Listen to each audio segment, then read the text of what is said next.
What is up, guys? Eric here from EBM Productions with a short video in relation to health.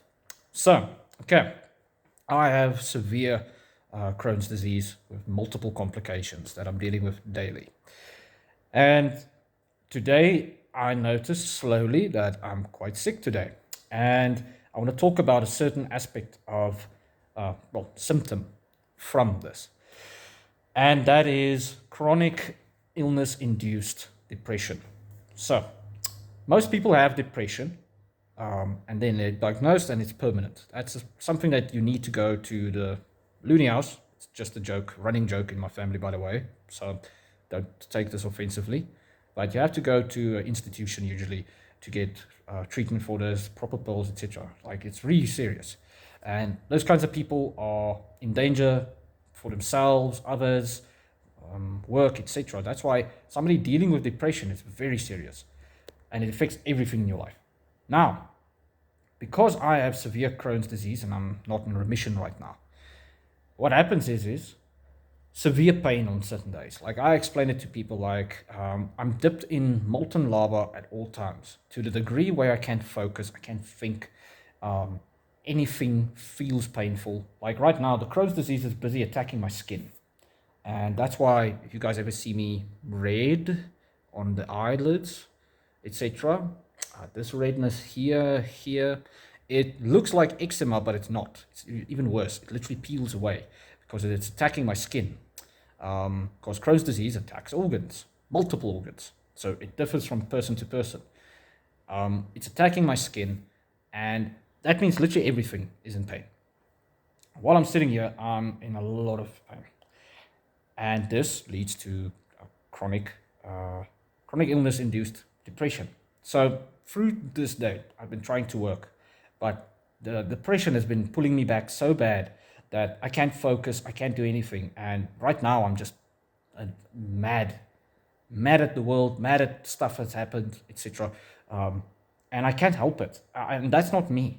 I'm a very positive person usually, although I'm very realistic as well. I hate when people misunderstand that.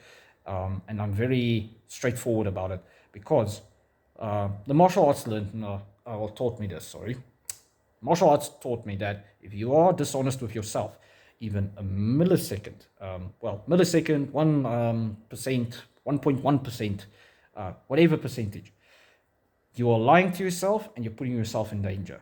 A lot of fighters are delusional because they want to win, but they don't understand. You can be very optimistic and confident in your skills, but very realistic. So when somebody asks you something, think about it and then reply. If it's in front of media as a fighter, you can be full confident, etc. But if you inside know you have a deficiency, etc., in that one area, note it, work on it, and then push forward. That's why when I talk to people, I tell them straight, this I can do, this I can't do. This I do good, this I don't do as well. Why?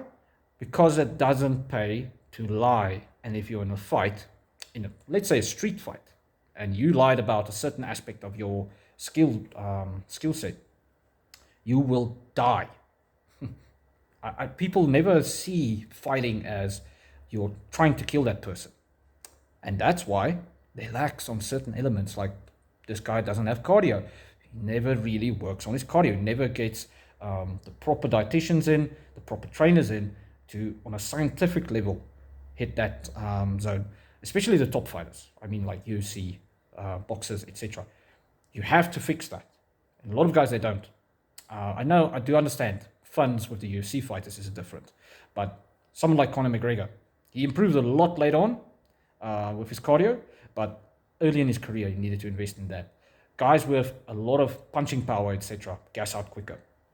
Francis Ngannou used to be, people used to think he was going to gas out and stuff. He tackled that part of his game. That kind of stuff. If you don't do that and you don't view it as, I might die, then, yeah, you're just going to be somebody you're doing a sport, then you're not doing your passion, or you're not fighting for the bigger purpose. Because in the end, you're trying to look after your family, etc. It goes a lot deeper. And I always think like that with this kind of stuff. So people tend to think I'm super negative when I'm just very objective. I'll tell them straight where my weaknesses, etc. are. Obviously, when you're dealing in fighting, you don't tell your opponent that. But again, in front of the media, you're confident but honest. Um, but in training, you need to be very honest to the degree where it might hurt your own feelings.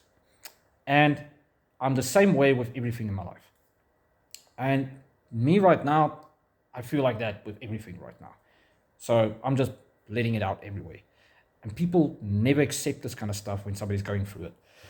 I didn't have somebody act out against me today, but I'm taking this opportunity for when it does happen, so that I can vent a tiny bit without being judged. Because people like judging when somebody has an outburst or a rant on something, especially if it seems insignificant. But they don't understand if you have chronic illness or depression, or like me, the mix of the two, you can't help it. You can't help it.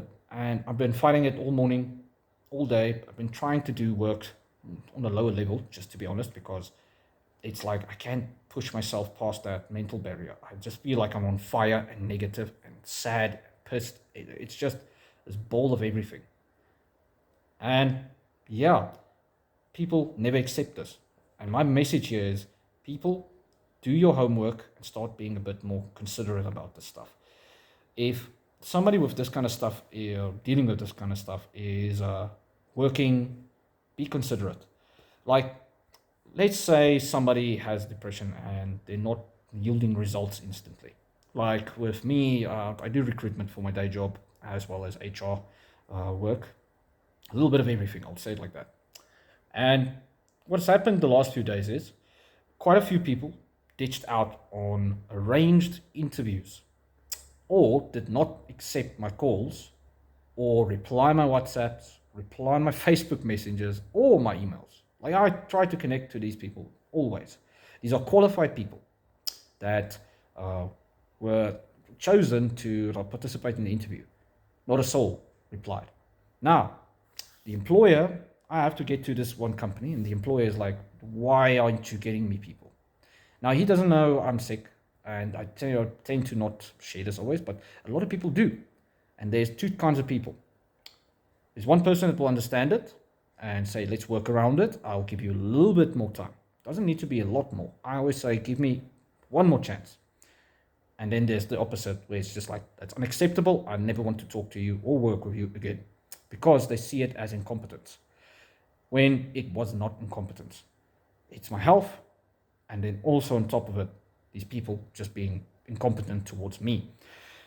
It's the middleman. I'm the middleman, and the middleman got cut off there. And yeah, it backfires on me. So there's days where I'm trying to work while I'm feeling like this, and stuff just doesn't happen. It's like the universe feels your energy, and it reacts and just doesn't work out. And that's what I want people to be considerate of. It's not me trying to be incompetent or something, or frustrated and angry. It's me doing my best, but I'm stuck in a certain position. And usually, when this passes, I bring quality work. And that's why I'm so frustrated while being sick. I know the standards that I can work at. I know the hours I've worked at. So annoying, and it plays into the depression. So guys, main point here, be a bit more considerate to people with proper depression and people with chronic illnesses. If they are depressed and sad about something, do not scold them, do not berate them. Just be like, I'm here for you. Yeah, that's my message for today. Cheers.